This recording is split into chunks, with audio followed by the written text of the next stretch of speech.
Breakfast Club, bitches. Now, I've been called a lot in my 23 years, but Donkey of the Day is a new one. Yes, Donkey of the Day for Monday, February 13th, day before Valentine's Day, goes to Chris Berman. You know who Chris Berman is, right? He's a sportscaster, been on ESPN for years. Last night, you may not have noticed, but he was hosting the Super Bowl post-game show. Now, I think it was on ESPN. Yeah, it was on ESPN. And last night was a historic night because it was the first time that both starting quarterbacks, Patrick Mahomes and Jalen Hurts, were black. Dropping the clues bombs for Patrick Mahomes and Jalen Hurts. Okay? First time two starting quarterbacks were black in the Super Bowl. Dr. Umar would like to throw a challenge flag on anyone saying Patrick Mahomes is black. Okay, and as far as he's concerned, Patrick Mahomes' blackness is under review. But as far as I'm concerned, two black quarterbacks were in the Super Bowl last night, okay? Congratulations to Patrick Mahomes and the Kansas City Chiefs. I didn't even realize I was happy y'all beat the Eagles until after the game was over. Thank you for shutting those obnoxious Eagles fans like Charlie Mack and Gilly the King. Thank you for shutting them the hell up, okay? Thank you for shutting up our producer, Eddie F. Eddie F. was wearing green all week like it was St. Patrick's Day. Now he in there with not a stitch of green on, okay? Cry, Eagles, cry on the road to misery. All right, shut all that flapping and yapping up. All right, use your wings to wipe your tears. But let's stay focused on Chris Berman. See, what I've learned in my life, just because two things can be true at the same time doesn't mean that the time is always right to point out those two things. And that's what Chris Berman did last night. He pointed out that Patrick Mahomes and Jalen Hurts were black and the first two black starting quarterbacks to be in the Super Bowl. But he also pointed out another fun fact. Why, I don't know. Let's go to the ESPN Super Bowl post-game show to hear what Chris Berman had to say. Also, of course, two African-American quarterbacks starting against each other in the Super Bowl for the first time, fittingly. February 12th is Abe Lincoln's birthday. Here we go with the highlights in case you missed it. Excuse me? Excuse me, say what? Could you play that one more time, Red, please?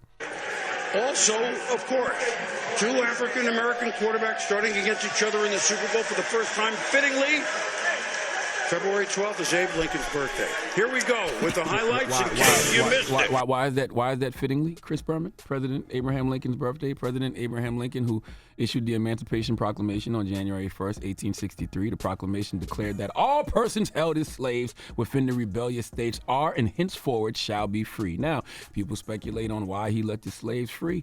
Was Frederick Douglass in his ear convincing them to do what's right? Did President Lincoln have some type of moral revelation and realized slavery was morally wrong, or was it just business? And Lincoln decided emancipation was a military necessity because he knew thousands of enslaved people were ready to fight for the Union, and ending slavery was the only way to win the war and not have to fight again. I don't know what the reason was, but I know Chris Berman had no reason for bringing that up, okay?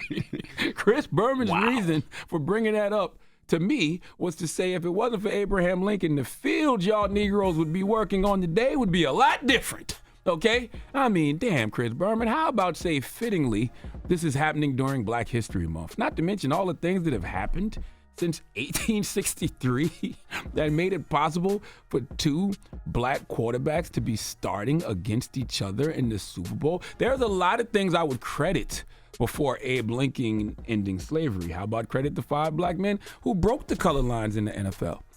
Somebody like Fritz Pollard, okay? After Fritz, the NFL owners imposed a gentleman's agreement preventing the signing of more black players. Look it up. So really, the 4 men I'm about to mention are credited with reintegrating the NFL in 1946. But you got to salute Fritz Pollard, okay? Kenny Washington and Woody Strode for the Los Angeles Rams.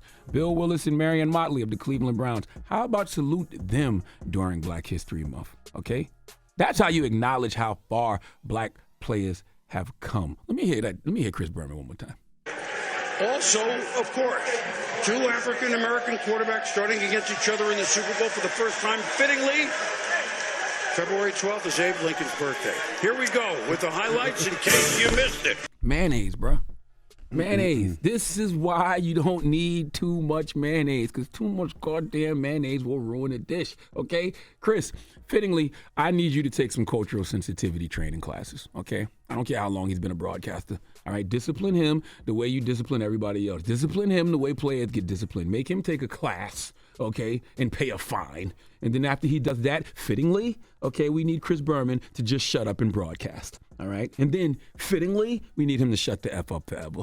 Please let Chelsea Handler give Chris Berman the biggest hee-haw. Hee-haw! hee-haw. That is way too much Dan mayonnaise. It's just insane. All right. Well, thank you for that donkey of the day. You know, I'm rereading one of my favorite Judy Blume books right here. This is it. Iggy's House. Mm-hmm. I love Iggy's House by Judy Blume. And the reason I love Iggy's House is because Winnie was a white ally who wanted to do the right thing, but she would say things like that, but not on purpose. Okay? But she was also 12. Right? She didn't know any better. When she met the Garbers, she said to the Garbers, "Are y'all from Africa?" You know? Okay? But she didn't know any better.